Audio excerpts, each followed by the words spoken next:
আজকে আমরা যাবো শিকারের নাইট দেখতে। তখন আমরা চটপট করে খাবারটা খাইয়ে নিলি, তারপরেই আমরা বাইর হয়ে গেলি কেন কি শিকারিকে দেখতে যাব। সবার ফিলিংসটাই আলাদা রে বাপ, সবাই বলছে কত জলদি দেখা পাবো শিকারিদাকে।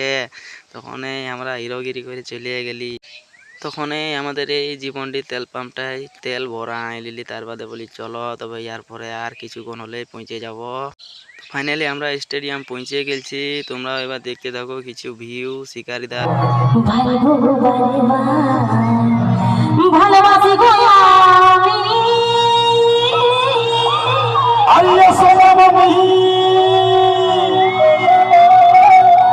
এসো মামনি আই আই না দুজনে লেগে বলা আজ প্রেমের কাহিনী। ভাই বুঝো প্রোগ্রাম শেষ হয়ে গেল বন্ধুরা। তো চলো তাহলে পরের ব্লগে দেখা আছে। Bye bye. Like comment share ঝাড়ে করে দাও। পরের ব্লগে দেখা আছে।